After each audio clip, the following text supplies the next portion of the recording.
In the latest episode of GameZone TV, we drop this week's gaming news like a bomb, have an exclusive interview with QCF Design, the famous Desktop Dungeons trio, as well as see what's happening in the South African gaming community. I feel really weird. This is an interview with QCF Design, creators of Desktop Dungeons. So what is Desktop Dungeons? Okay, so Desktop Dungeons is a coffee break game, because people, well, you can play the game in under 15 minutes if you want to, one dungeon in it. But it's also a puzzle roguelike because it's a roguelike. You have a very high chance of dying, and when you die, you are dead. The dungeons are randomly generated, that sort of thing. So a lot of roguelike elements there. And it's a puzzle game because you're not just reacting to what's happening like right away. You're planning and seeing, looking at the dungeon as a whole, and then working out the best way to proceed. So how did Desktop Dungeons come about?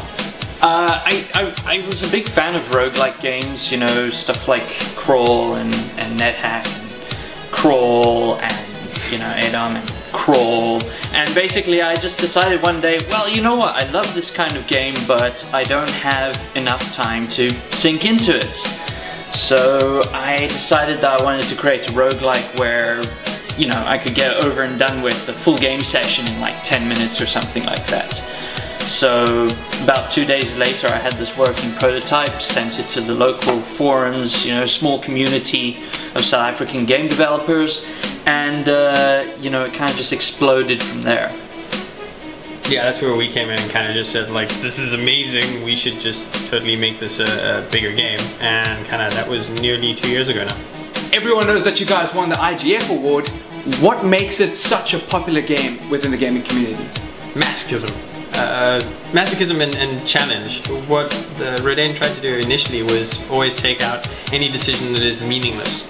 So you don't just sort of sit down and manage your inventory, for instance. It's always everything in the game is a meaningful decision. The decision to go to a new piece, a new part of the board, a new area of terrain, you regenerate health.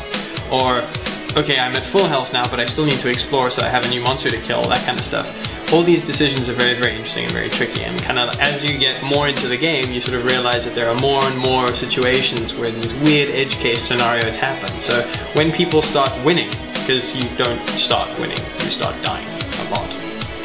But once people start winning, they feel like they've done really well, and they've had this kind of totally weird scenario where something that they never thought would happen came out and managed to scrape them through a combat with like 2 health, and they finally took out that boss that was really annoying and that kind of stuff. So that really is a rewarding experience for people when they're playing the game. I know that's what got me hooked on the game, and I'm still playing it. So when and where will Desktop Dungeons be available?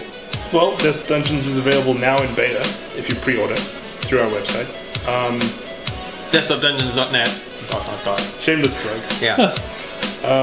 But we are looking at a retail release in early next year. So I'm not going to say a specific month because then we'll be held to it. Yeah. So it'll be early next year. Yeah. Plus now we get to Blizzard out and say when it's done. And where will it be available? Ooh, PC and Mac on Steam. And then after that we'll take it to iOS, Android, Croissant, no, not Croissant.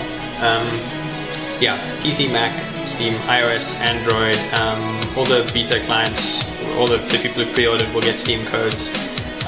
It'll still be playable on the web, and we've figured out a cool system that allows you to have the same save game between your portable device and the web and Steam, and yeah, so you can play the same game everywhere, which is awesome. This is the news on GameZone TV. Doom 3 source code has been released. Be prepared to experience a ton of epic mods, and if you're a modder, well, it's nearly Christmas. GameZone rocks a rather in-depth Battlestar Galactica online preview, so get your Cylon on and read the full preview in the fracking link down below.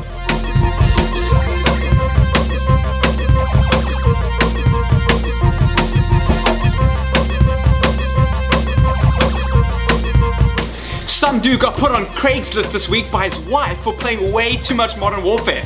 Man, you gotta watch your back when you're playing too many games, man. And don't tell your wife. Now it's time for community stuff. Desmond Kurz from MWeb spotted this amazing local gaming story on ps3za.co.za. A user called The Pastor went on holiday only to come back home to his stolen PlayStation 3 and television.